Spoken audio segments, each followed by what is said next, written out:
Ada seorang yang melakukan maksiat, tapi di saat yang sama dia juga berusaha untuk mentaati Allah, beribadah, mencari ilmu. Tapi orang ini berputus asa karena belum bisa meninggalkan maksiatnya. Sedangkan setiap saat selalu berdoa. Adakah salafus saleh yang bisa menjadi ibrat atas kejadian ini? Beribadah kepada Allah, ketika kita beribadah itu harus punya roja, bahwasanya kita tidak boleh putus asa dari rahmatnya Allah setiap waktunya. Ada salah satu sahabat yang kemudian memiliki sifat semacam ini. Siapa yang bisa nyebutkan? Saya kasih hadiah Pak, aqua setengah gelas. Siapa sahabat yang tobat balik lagi, tobat balik lagi, tobat balik lagi, tapi akhirnya tobat? Abu Mihjan Pak. Abu Mihjan itu kesukaannya apa? Minum khamr. Minum khamr dicambuk, minum khamr lagi dicambuk, minum khamr lagi dicambuk, minum khamr lagi dicambuk. Bapak tahu sampai kapan akhirnya dia bertobat? Yaitu ketika dia selain minum khamr, kecintaannya kepada jihad itu luar biasa sampai ke ubun-ubun.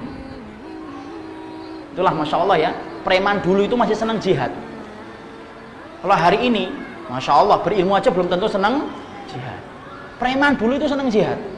Lah minum khamr kok itu sebuah dosa besar kan? Minum khamr dijilid, minum khamr dicambuk, minum khamr dicambuk, tobat, minum khamr dicambuk, tobat, minum khamr lagi. Sampai akhirnya dia berusaha untuk kemudian tobat itu kapan? Yaitu ketika ada pasukan peperangan yang kemudian sedang berjihad, sengaja dibawa itu Abu Mihjan, kemudian ditali dia.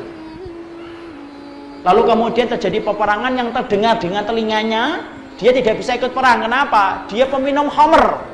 Dilarang untuk ikut. Karena apa? Justru akan melambatkan kemenangan. Karena orang yang berdosa itu justru membantu musuh. Jadi tolong Bapak, kalau hari ini kemudian kita ingin menang, minimal jangan membantu musuh dengan kemaksiatan dan dosa yang kita kerjakan. Itu yang akan menjadikan terlambatnya kemenangan datang kepada kaum muslimin. Maka Abu Mihjan ketika saat itu mendengar suara peperangan yang luar biasa dan dia terikat kepada sebuah kayu, nangis Pak. Dia berkata, Masya Allah, gara-gara minuman laknat saya tidak bisa berjihad untuk membela kalimat Allah, hanya mendengar suaranya saja. Ada salah satu istri komandan yang hadir di saat itu, kemudian akhirnya iba melihat Abu Mihjan yang menangis, dilepaskan tapi dengan syarat, nanti sebelum perang selesai balik lagi ya, ikat lagi tanganmu. Oke, Insya Allah. Dia perang Pak, sampai kemudian dia tutupi itu kemudian wajahnya supaya nggak kelihatan bahwasanya dia adalah Abu Mihjan. Perang dengan luar biasa sampai komandannya, kalau tidak salah sahabat saat itu berkata, kalaulah bukan Abu Mihjan yang sedang aku ikat di belakang, pasti ini adalah Abu Mihjan. Padahal itu Abu Mihjan beneran. Sudah banyak orang-orang yang tertebas dengan kemudian dia balik lagi, ditutup lagi.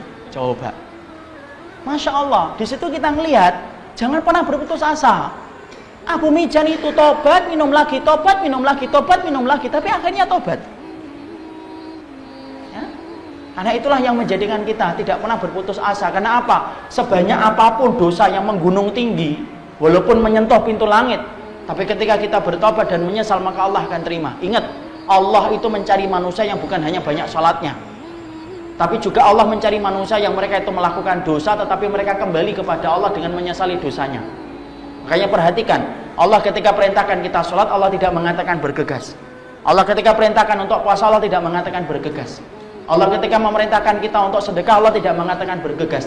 Tapi ketika Allah memerintahkan kita untuk bertobat, Pak, Allah mengatakan apa? Wasari'u ila maghfiratin mir rabbikum. Bergegaslah kamu.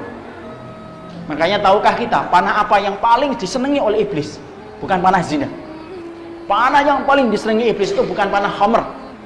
Panah yang disenangi iblis itu bukan panah membunuh. Tapi panah yang paling disenangi iblis adalah panah taswif. Apa itu taswif? Takjilu taubah. Orang itu melambatkan taubat. Dan selalu berkata, besok taubatnya kalau sudah punya anak satu. Besok taubatnya kalau sudah kemudian pensiun. Besok taubatnya kalau sudah tidak punya uang. Tumben nggak minum, iya bokek. Nah itu bukan taubat. Ya, itu namanya taswif. Inilah yang menjadikan kita harus yakin kepada apa yang telah dijanjikan oleh Allah Subhanahu wa taala.